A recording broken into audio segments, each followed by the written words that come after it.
Today we are going to worship Sri Shiva, Sadashiva. His quality is that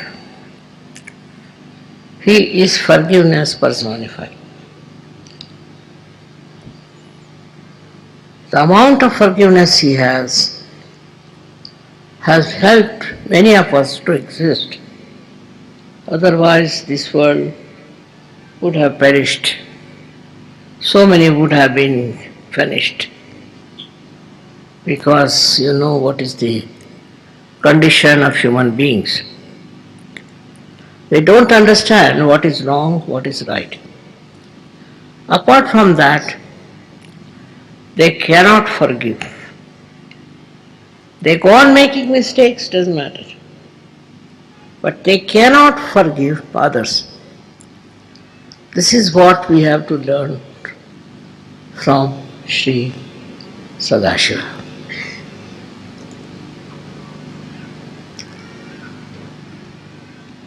आज हम लोग श्री सदाशिव की पूजा करने वाले हैं। इनका विशेष स्वभाव यह है कि इनकी क्षमाशीलता इतनी ज्यादा है कि उससे कोई इंसान मुकाबला नहीं कर सकता। हर हमारी गलतियों को माफ करते, वो अगर न करते तो ये दुनिया खत्म हो सकती थी, क्योंकि उनके अंदर वो भी शक्ति है जिससे वो इस सृष्टि को नष्ट कर सकते। इतने क्षमाशील होते हुए भी ये शक्ति उनके यहाँ जागृत और बढ़ती रहती। इसी शक्ति से जिससे वो क्षमा करते हैं, उसी के परिपाक से या कहना से अतिशयता से फिर वो इस संसार को नष्ट भी कर सकते। तो पहले तो हमें उनकी क्षमाशीलता सीखनी चाहिए। किस कदर क्षमाशील, छोटी छोटी चीज़ों को लेकर के हम लोग झगड़ा करते हैं, छोटी छोटी बातों पर हम झगड़ा करते हैं, पर ये किस कदर क्षमाशील है और क्षमा करते करते उस चरम सीमा पर पहुंच जाते हैं जहां से इनके अंदर ये नष्ट करने वाली शक्ति जागृत होती है।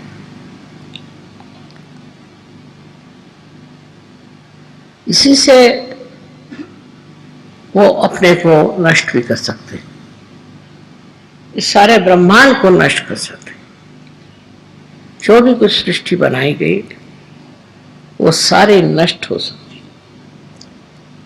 इसलिए हम लोगों को याद रखना चाहिए कि अगर हम क्षमा करना नहीं सीखेंगे, अगर हमारे अंदर क्षमाशीलता नहीं आएगी, तो हमारे अंदर एक दिन बहुत ज्यादा नष्ट करने की शक्ति आ जाएगी। हम ही लोग अपने ही लोगों को नष्ट करेंगे। इसलिए हर समय दक्ष रहना चाहिए, पता लगाना चाहिए, नजर रखनी चाहिए कि हम बेकार में तो लोगों पे नाराज नहीं होते, बेकार में हम दूसरों के साथ दुष्टता तो नहीं करते। किसी भी हालत में आपको अधिकार नहीं कि आप किसी पर नाराज हो। जब शिव नहीं होते तो आप क्यों होते? लेकिन इंसान बहुत ज्यादा नाराज होता है। इतने तो कोई जानवर भी नहीं होते, कोई वजह ना हो तो जानवर कुछ नहीं करता। इसी प्रकार जब हम छोटी छोटी बातों पर बिगड़ते हैं तो याद रखना चाहिए कि एक शक्ति है शिव की, वो भी हमारे अंदर कार्यान्वित है, और वो यही है कि हम जब दूसरों पे बात बात में बिगड़ते हैं, बात बात में नाराज होते हैं, उनकी कोई चीज हम क्षमा नहीं कर सकते, तो फिर ऐसे इंसान क्या कहां पहुंच सकते हैं। जहां जहां बड़े युद्ध हुआ है, जहां जहां बड़ी आफतें आई, वहां पर यही कारण रहा है कि मानव जाति को दमन किया गया, नष्ट किया गया। ये शक्ति पहले ही से आ जाती है, बजाय कोई कारण के मनुष्य मनुष्य को ही नष्ट करता है हर जगह। उसकी ये प्रक्रिया क्यों होती है और कैसे होती है, ये बात हम लोगों को सोचना नहीं। यही सोचना है कि हम तो ऐसे शूद्र और निम्न स्तर के कार्य में उलझते तो नहीं। अपने जीवन में हम जितने शांत रहें, शांतिपूर्वक हर एक चीज का हल निकाले, उतने ही हमारे भी जीवन में शांति फैल सकती, हमारा भी जीवन शांतिमय हो सकता। किंतु प्रश्न ये है कि मनुष्य अपने ऊपर ही कोई ताबा नहीं रख सकता, अपने को कंट्रोल नहीं कर सकता। उसका स्वभाव ही ऐसा होता है कि उसमें वो बहकता जाता है और उसमें वो संतोष करता है कि मैंने बड़ी अच्छी सबको सजा दी, सब पे मैं बिगड़ा, सबसे मैं नाराज हो गया। यहाँ तक कि अनेक देशों में यह प्रश्न है, एक देश दूसरे देश से चिढ़ गया या एक ही आदमी चिढ़ता है तो सारे उस देश के लोग लग गए, उद्धार के लिए कोई नहीं मिलेगा, उद्धार के लिए कोई देश के लोग नहीं मिलेंगे, सिर्फ मारने पीटने के लिए और बिगाड़ने के लिए फौरन लोग खड़े हो जाएंगे। ये सबसे बड़ी कमाल है। जब किसी से कहो कि हमें यहाँ उद्धार करना है, वो कहे अच्छा आप करिए, हम देखते रहें। पर वहीं अगर कोई आदमी हाथ में कोई आयुध लेके दौड़े तो उसको कहेंगे भाई हमें भी, तो हम भी मारेंगे। ये मनुष्य की तबीयत समझ में नहीं आती। किसी को मारने पीटने में और किसी को तंग करने में और किसी पे गुस्सा करने में मनुष्य को इस कदर क्या सुख मिलता है। पर अब देख लीजिए, रास्ते पे जाते जाते देखा कि एकदम भीड़ लग गई, क्या हुआ, कुछ झगड़ा हो गया, तो आप वहां क्या कर रहे हैं? कोई तो कहेंगे हम भी उसमें शामिल हैं और कोई तो कहेंगे कि हम देख रहे हैं। ये हमारे अंदर जो एक प्रकृति में अजीब सी चीज आई हुई है, ये हमारे अंदर से निकालने वाला एक ही है, वो है शिव शंकर। इनकी आराधना से, इनको पूजने से और इनको मानने से, हृदय से मनुष्य का उस क्रोध, गुस्सा नष्ट हो जाता है। आश्चर्य की बात है कि कृष्ण ने भी सबसे बड़ा दोष मनुष्य का क्रोधात पी जाए थे। क्रोध के साथ में ये सब चीजें जागृत होती है। अपने यहाँ तो लोग बड़े गर्व से कहेंगे मुझे बड़ा गुस्सा आया उस पर, मैं बहुत नाराज हो गया उस पर। इसमें कोई मनुष्यता मुझे तो दिखाई नहीं देती। पर ये बड़ी साधारण सी बात है कि गुस्सा हो जाना, छोटी छोटी बात पर कोई ना कोई बहाने ढूंढ के और गुस्सा हो जाना। फिर जब ये सामूहिक हो जाता है गुस्सा, उस सामूहिक गुस्से से बड़ी बहुत सारी बातें हो जाती हैं, युद्ध हो जाते हैं, बहुत सारे घर मिट जाते हैं, बहुत सारी कुटुंब व्यवस्था खत्म हो जाती है। दिन पे दिन मैं देखती हूँ कि बजाय इसके कि मनुष्य का गुस्सा कम हो जाए, वो बढ़ता ही जा रहा है। और बड़े गर्व से कहेंगे कि हमें तो बड़ा गुस्सा है, हम तो बड़े गुस्से वाले हैं। I know you want me to speak in English language only, but people who don't know English are outnumbering you. What I am trying to say, that it's very important to understand when you are worshipping Sri Shiva Shankar, that he is the complete embodiment of forgiveness. He forgives. He forgives everything very sweetly, as one would forgive one's own children. He forgives. He doesn't get angry. He's not that easily perturbed. Also, we have certain amount of prejudices. For example, a woman in India, if she speaks, then people don't like it. A woman should not speak, a man can speak. And a woman can never beat. A woman can never beat a man, even if the man kills the wife. That is the criteria of a good wife in India, or a good woman. So you can imagine how men are getting towards their discretion. All this kind of concession that is given is very dangerous. Is the destructive of the whole community. Same I have seen abroad. There are people who go on beating their wives, killing their wives, I don't know, all kinds of things. Because they have married somebody, they think they have every right to expect everything good from their wives, while they may not be at all good. And they go on torturing their wives. Not only that, but in the school, the teachers. They treat the students so badly, the students pick it up.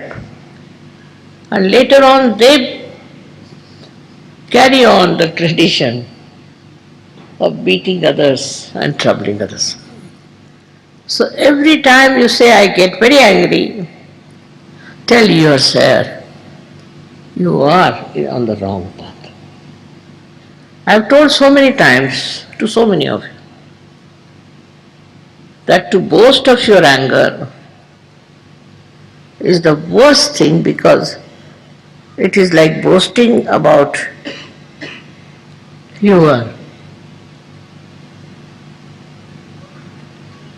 sins you are committing. These are the sins. I can understand some people who are drunkards, or some who are mad, or some who are out of their minds.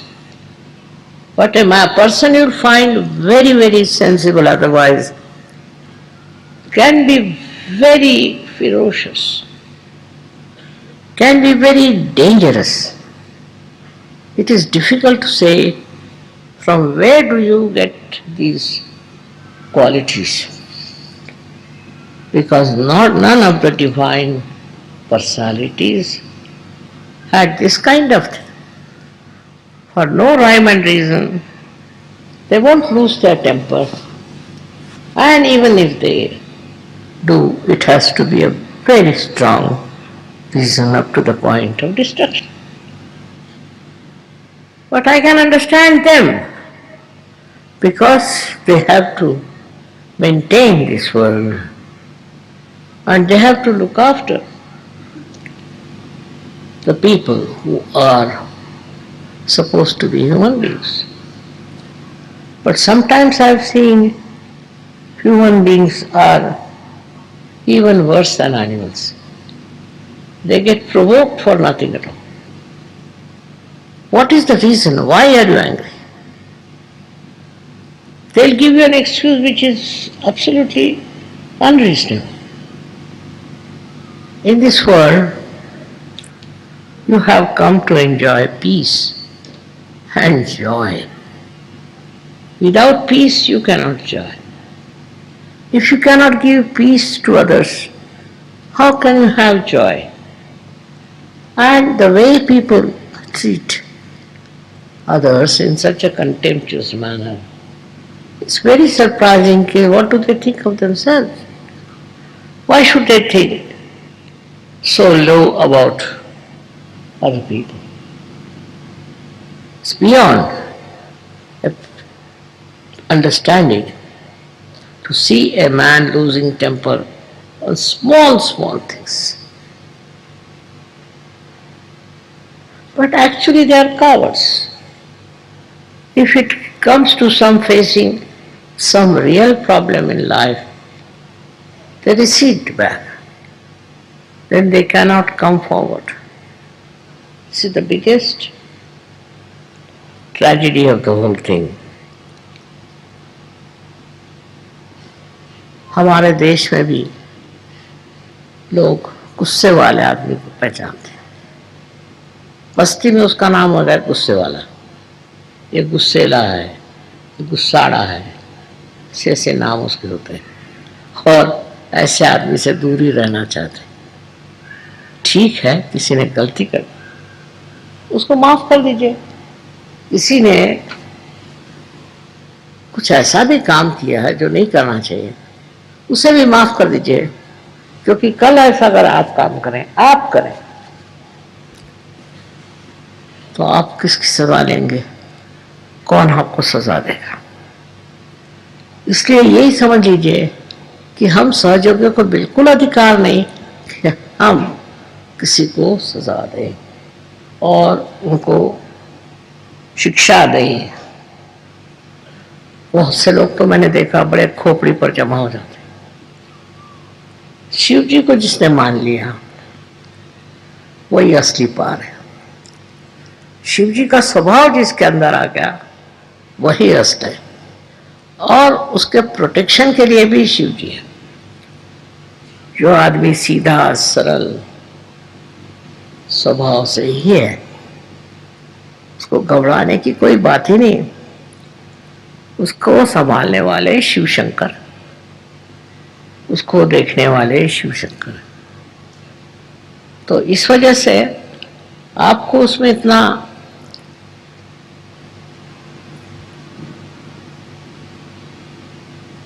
प्रश्न क्या है?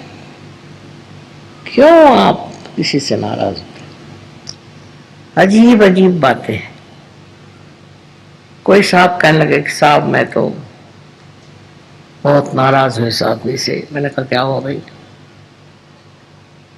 कहले इन्होंने हमारे बाप का सब पैसा ले लिया और हमको कुछ नहीं मिला। तो मैंने ये तो आपके बाप का देखना था, आपको पैसा ले लिया तो ले लिया, आप क्यों भी कर रहे हो? कहने इसने कहना चाहिए था किसको कि हमारा पैसा आप दे दीजिए। आप दे देते, आप ऐसा काम करते क्या? फिर आप क्यों चाहते हैं कि वो दूसरा आदमी जो है वो कह दे कि इसको इतना का पैसा दे दीजिए? सारी अच्छाई आप दूसरों से उम्मीद रखते हैं, सारी बुराई जो है उसको आप माफ ही नहीं कर सकते। और जो कोई करता है तो उसके लिए आप सोचते हैं कि इसका तो सर्वनाश होना चाहिए। जब तक मनुष्य पार नहीं होता तब तक वो ये भी नहीं देख सकता कि वो क्या है अंदर, इंसान है कि जानवर है, ये भी नहीं समझ सकता। मैं कहूंगी कि जानवर भी बेकार में कभी नाराज नहीं होता, अनलेस उसको छेड़े नहीं, वो बेकार में उबलते नहीं रहते। उसमें शिव जी का अंग काफी, पर मनुष्य में, कोई कोई मनुष्य में तो ये पूरी तरह से नष्ट हो चुका। वो तो सोचते हैं कि हजारों लोगों को नष्ट करने का हमको अधिकार है। एक वो हिटलर साहब हो गए, उन्होंने न जाने कितने लोगों को मार डाला, वो एक छोटा सा बच्चा तो नहीं पैदा कर सके और इतने लोगों को उन्होंने मार डाला। क्या सोच करके, अपने को वो क्या सोचते थे? और उन जिन लोगों को मारा है उनकी फैमिलीज नष्ट हो गई, उनको माने सारे देश खराब हो गए। तो वो अपने को क्या समझते थे लाट साहब? इस प्रकार के दो चार तो निकलते ही हैं, पर आपको तो इनका उदाहरण नहीं लेना चाहिए। आपके लिए ठीक है, आप सहयोगी हैं, इसलिए आपको क्षमा करना चाहिए। बड़े तबीयत के जो लोग होते हैं वो क्षमा कर देते हैं, क्योंकि क्षमाशीलता बहुत जबरदस्त होती है। और यही बात है हमारे शिव शंकर की, इसीलिए उनको सबसे ऊंचा भगवान मानते। स्वयं के लिए उनको कुछ नहीं चाहिए, कुछ भी कपड़े पहन लेंगे, नहीं तो बदन में राख लगा लेंगे, कैसी भी स्थिति हो रह लेंगे, उनको कोई चीज की जरूरत नहीं। पर अगर कोई आदमी किसी के साथ बहुत ज्यादती करता है तो अंत में वही उसका नाश करते। इतनी क्षमा की शक्ति उनमें है, उतनी ही उनमें नष्ट करने की शक्ति है। इसका कारण क्या है? कारण यह है कि मनुष्य उनको देखकर ये समझ ले कि अगर आप किसी के साथ बहुत ज्यादती करेंगे तो आपका ठिकाना हो जाएगा। अब ये सब लोग गए कहाँ? बड़े बड़े आए थे, रथी महारथी, इन्होंने इतने धंधे करे और ये गए कहाँ? इनका बड़ा नाम था, बहुतों को मारा, बहुतों को खत्म किया, बहुत से देश के देश खत्म कर दिए। आज वो है कहाँ? उनका कोई फोटो भी नहीं लगाता, उनका पुतला तो खड़ा करना छोड़ दीजिए, उनकी शक्ल नहीं देखने जाते लोग। इस तरह का चरित्र आपको अपना नहीं बनाना चाहिए। थोड़ी देर ये समझ लीजिए कि आपके नाराज स्वभाव से हो सकता है कि लोग आपसे डरें और डर के मारे बहुत से काम करें, पर जो काम डर के साथ होता है उसमें क्या मजा है, उसमें क्या विशेषता है? एक सोचने की बात है कि आपने कितने लोग दुनिया में जोड़े हैं आपने, और कितने लोगों को नष्ट कर दिया, कितने लोगों से झगड़ा हो गया। कोई कोई लोग होते हैं उनका तो धर्म है झगड़ा करना, उठे बैठे झगड़ा करना। कोई तो भी उनके अंदर एक लालसा होती है, सवेरे से झगड़ा हुआ, दिन में उससे झगड़ा हुआ, शाम को उससे झगड़ा हुआ। ऐसा स्वभाव जिस आदमी का हो जाए उसे तो लोग भागते हैं।